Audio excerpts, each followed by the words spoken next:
इस मूवी की स्टार्ट में हमें सेलेस्टियल के लीडर को दिखाया जाता है। सेलेस्टियल असल में वो जीव होते हैं जिनके पास काफी ज्यादा पावर होती है। उन्हीं जीवों ने सबसे पहले सन को बनाया था और बाद में उन्होंने अलग अलग प्लैनेट्स और यूनिवर्स को बनाया। टाइम चेंज हो जाता है और अब हमें 5000 BC का टाइम दिखाया जाता है, जहाँ पर कुछ लोग फिश को पकड़ने की तैयारी कर रहे होते हैं।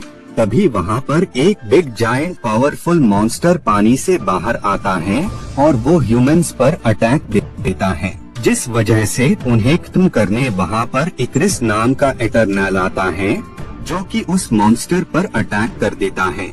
असल में सेलेस्टियल ने इन जीवों से इंसानों को प्रोटेक्ट करने के लिए ही एटर्नल्स को अर्थ पर भेजा होता है, ताकि वो एटर्नल्स उन मॉन्स्टर को खत्म करके इंसानों की प्रोटेक्शन कर सकें। उसी दौरान वहाँ पर और भी डेवियंस आ जाते हैं, जिस वजह से जो बाकी बचे हुए एटर्नल्स थे वो भी वहाँ पर आ जाते हैं और वो उन पर अटैक कर देते हैं, जिस वजह से उन लोगों के दरमियान फाइट हो जाती है।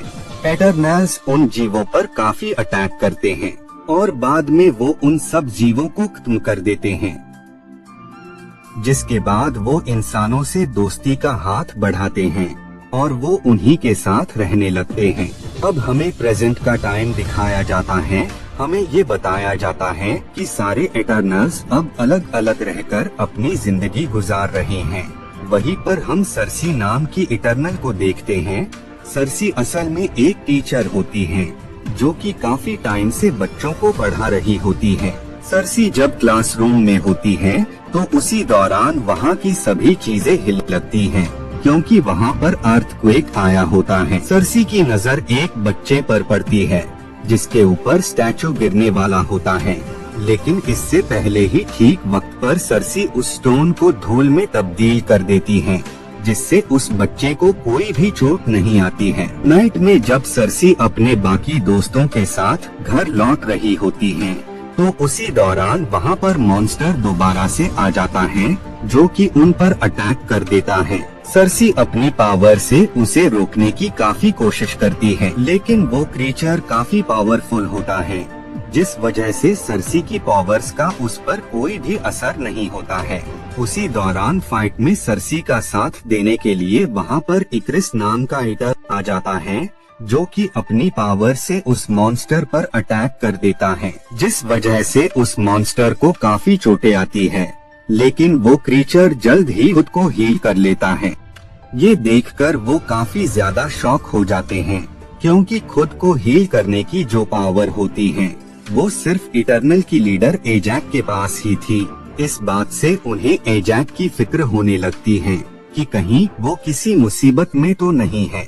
खैर बाद में वो मॉन्स्टर भी वहाँ से भागता है, जिसके बाद वो लोग भी वहाँ से निकल जाते हैं, क्योंकि उन मॉन्स्टर के वापस आने की वजह से ये सब डिसाइड करते हैं कि ये सब पहले की तरह एक होकर उन मॉन्स्टर को खत्म कर देंगे, जिसके लिए ये सबसे पहले इटर्नल्स की लीडर एजैक के पास जाते हैं। तो इन्हें पता लगता है कि किसी ने एजैक पर अटैक करके उसे खत्म कर दिया है। सर्सी को शक होता है कि एजैक को उसी मॉन्स्टर ने मारा है जिसने उनसे लड़ते वक्त अपनी बॉडी को हील करके ठीक कर लिया था। बाद में एजैक की बॉडी से एक अजीब सी चीज निकलती है जो कि सर्सी की बॉडी के अंदर चली जाती है।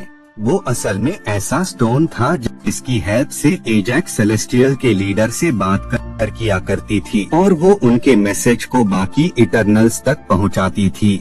एजैक की डेथ के बाद वो स्टोन खुद ब खुद ही सर्सी की बॉडी में आ गया होता है, क्योंकि एजैक ने अपनी डेथ से पहले ही सर्सी को इटर्नल्स का नया लीडर बना दिया था। बाद में सर्सी उन सब इटर्नल्स को वापस से टीम में लाने का डिसाइड करती है ताकि वो लोग डेविएंट्स को खत्म कर सके, जिसके बाद सर्सी और बाकी दो इटर्नल्स अर्थ पर अलग अलग जगह पर जाकर सारे ही इटर्नल्स को टीम में शामिल कर लेते हैं। पहले तो वो सब टीम में वापस लौटने से इनकार कर देते हैं, लेकिन जब सर्सी उन्हें एजैक की डेथ के बारे में रिवील करती है तो वो इस बात से काफी ज्यादा सैड हो जाते हैं और बाद में वो वापस से टीम में शामिल हो जाते हैं। सर्सी जब ड्राइंग को देखती है तभी उसे कुछ होने लगता है और वो अब उस स्टोन की वजह से अपने सामने सेलेस्टियल के लीडर को देखती है। परिशन सर्सी को यहाँ पर सारी बात बताता है कि उसने हर प्लैनेट पर सेलेस्टियल के कुछ बीज बो दिए हैं और ऐसे ही एक सेलेस्टियल को उसने अर्थ पर भी बो दिया था। वो बताता है कि सेलेस्टियल को ग्रो करने में काफी लंबा वक्त लगता है। इस प्रोसेस के दौरान उसे काफी ज्यादा एनर्जी की जरूरत होती है और वो एनर्जी उसे इंटेलिजेंट बीइंग से मिलती है। यही वजह थी कि सेलेस्टियल ने इटर्नल्स को अर्थ पर इंसानों को उन जीव से प्रोटेक्ट करने भेजा था ताकि सेलेस्टियल के ग्रो होने के प्रोसेस में उसे ह्यूमन से एनर्जी मिलती रहे। वो उसे बताता है कि अब इमरजेंस का वक्त बहुत ही नजदीक है, तब तक तुम्हें उन जीवों से इंसानों को बचाकर रखना होगा। सर्सी इस बात से काफी ज्यादा शॉक हो जाती है क्योंकि वो ये जानती थी कि जब सेलेस्टियल के इमरजेंस का टाइम आता है तो उसके इस प्रोसेस में पूरी अर्थ डिस्ट्रॉय होने लगती है। इंसानों के साथ इतने वक्त रहकर उसे इंसानों के लिए बुरा लगने लगता है, इसलिए वो इमरजेंस को रोकने का डिसाइड करती है। बाद में जब वो इस बारे में सारे इटर्नल्स को बताती है तो वो भी सर्सी की बात पर अग्री होते हैं और वो डिसाइड करते हैं कि वो सब मिलकर इमरजेंस को रोकेंगे। लेकिन इसके लिए उन्हें अपने एक और साथी यानी एटर्नल की जरूरत थी क्योंकि उस एटर्नल के पास किसी का भी माइंड कंट्रोल करने की पावर होती है और वो ये चाहते थे कि वो एटर्नल अपनी पावर का यूज कर सेलेस्टियल का दिमाग काबू कर उसे हमेशा के लिए सुला दे, जिससे इमरजेंस हमेशा के लिए रुक जाएगा, जिस वजह से प्लैनेट अर्थ कभी भी डिस्ट्रॉय नहीं होगा। अपने इसी प्लान के साथ वो एक दूसरे इटर्नल्स के पास जाते हैं जो कि इन्हीं का साथी था। वो लोग जब उसे अपने पूरे आइडिया के बारे में बताते हैं तो वो ये सुनकर उनकी इस काम में मदद करने से इनकार कर देता है। उसी रात को डेवेंस और उसके साथी उन पर हमला कर देते हैं, जिस वजह से उन लोगों में फाइट स्टार्ट हो जाती है। सारे इटर्नल्स अपनी पूरी पावर का यूज करके डेवेंस को रोकने की कोशिश कर रहे होते हैं। उसी दौरान सर्सी अपनी पावर से एक डेविएंट्स को ट्री में तब्दील कर देती है, लेकिन उन क्रीचर्स का जो लीडर होता है वो उनके एक साथी को खत्म कर देता है और साथ ही वो एजैक की तरह ही उसकी पावर भी अपने अंदर समा लेता है, जिस वजह से उसका रुख बदल जाता है और वो अब बिल्कुल ह्यूमन जैसे लगने लगता है। बाद में ये सब लोग इराक में आ जाते हैं और वहाँ वो अपना स्पेसशिप जमीन से बाहर निकालते हैं जो कि उन्होंने हजारों साल पहले जमीन पर दफन कर दिया था। उसी स्पेसशिप में हम एक और इटर्नल को देखते हैं जिसका नाम मकारी होता है। मकारी के पास काफी रफ्तार से दौड़ने की पावर होती है। स्पेसशिप में आकर सभी इटर्नल्स इस बारे में डिस्कस करने लगते हैं कि वो कैसे इमरजेंस को रोककर प्लैनेट अर्थ और इंसानों को सेव कर सकते हैं। लेकिन उन सब में एक इटर्नल इस बात से काफी ज्यादा नाराज था क्योंकि इक्रिश का ये मानना था कि सेलेस्टियल को मारना वो भी मामूली और कमजोर इंसानों के लिए बिल्कुल भी सही नहीं है। इक्रिश का मानना था कि सेलेस्टियल ने हमें प्लैनेट्स और यूनिवर्स को बनाया है, इसीलिए हमें अपना मकसद अपना इरादा सिर्फ इंसानों के लिए नहीं बदलना चाहिए। लेकिन जब कोई भी इटर्नल्स उसकी बात पर ध्यान नहीं देता है तो वो बाकी इटर्नल के पास जाता है और वो उस ब्रेसलेट को तोड़ देता है जिसकी हेल्प से ये इमरजेंस के प्रोसेस को रोकने वाले थे।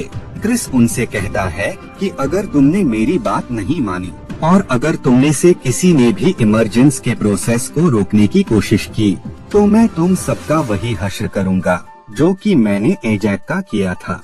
और यहाँ हमें पता लगता है कि असल में एजैक को मारने वाला कोई और नहीं बल्कि इक्रिस था। दरअसल एजैक ये बिल्कुल भी नहीं चाहती थी कि सिर्फ एक सेलेस्टियल के लिए इंसानों और प्लैनेट अर्थ को खत्म किया जाए, जिस वजह से उन्होंने भी अपना इरादा बदल लिया था। लेकिन इस बात से इक्रिस काफी नाराज था, इसीलिए उसने धोखे से एजैक को डेविएंट्स के सामने छोड़ दिया। वो क्रीचर तादाद में इतने ज्यादा थे कि उन्होंने एजैक को मारकर उनकी पावर को भी उनसे हासिल कर लिया था। बाद में उसने एजैक की बॉडी को वापस उसी घर में रख दिया। ये सब सुनकर जितने भी इटर्नल्स होते हैं वो सब काफी ज्यादा शॉक हो जाते हैं और वो इक्रिस की इस हरकत की वजह से उसके खिलाफ हो जाते हैं। बाद में इक्रिस और एक इटर्नल उस प्लेस पर चले जाते हैं जहाँ पर इमरजेंस होने वाला था। इधर उनका जो साइंटिस्ट इटर्नल होता है वो उस स्टोन की हेल्प से काफी सारे ब्रेसलेट्स बनाता है और वो सब इटर्नल्स को दे देता है, जिसके बाद ये इमरजेंस को रोकने उस प्लेस पर आ जाते हैं। उन लोगों के वहाँ आते ही इक्रिस उन पर अटैक कर देता है, जिस वजह से उन सब इटर्नल्स फाइट स्टार्ट हो जाती है। इक्रिस हर वो मुमकिन कोशिश कर रहा था जिससे वो इमरजेंस के पूरा होने तक उन्हें बिजी रख सके। बाद में सरसी अकेले ही इमरजेंस के प्रोसेस को रोकने चली जाती हैं। उसी दौरान वहाँ डेवेंस का लीडर आ जाता है जो कि उन पर अटैक कर देता है, जिस वजह से ठीना और उसके दरमियान फाइट स्टार्ट हो जाती है। लेकिन ठीना अपनी पावर का यूज कर वेपन क्रिएट करती है और उससे वो उसे मार देती है। इधर सरसी हर वो मुमकिन कोशिश कर रही होती है जिससे वो इमरजेंस को रोक सके। उसी दौरान वहाँ इक्रिस आ जाता है, लेकिन वो सरसी पर अटैक ही नहीं कर पाता है क्योंकि वो उसे लाइक करता था। खैर बाद में सरसी बाकी इटर्नल्स की पावर का यूज करके उस सेलेस्टियल को बाहर आने से पहले ही फ्रीज कर देती है, जिससे इमरजेंस का प्रोसेस रुक जाता है और प्लैनेट अर्थ बच जाता है। बाद में इक्रिस को अपनी गलती का एहसास होता है, इसीलिए वो सन की तरफ बढ़ने लगता है। उनमें जो बच्ची वाली इटर्नल होती हैं, वो भी अब आम इंसान बनकर जिंदगी गुजारने का डिसाइड करती है। बाद में 3 इटर्नल्स अर्थ को छोड़कर चले जाते हैं और 3 वहीं पर रुकने का डिसाइड करते हैं। बाद में वहाँ इटर्नल्स के लीडर यानी अरिशेम आ जाते हैं और वो उन तीनों को बताते हैं कि वो उनकी यादों से देखेंगे कि क्या सच में इंसान ऐसा जीव है जिसके लिए एक सेलेस्टियल की कुर्बानी देना जरूरी था। और इसी के साथ ये मूवी यहीं पर एंड हो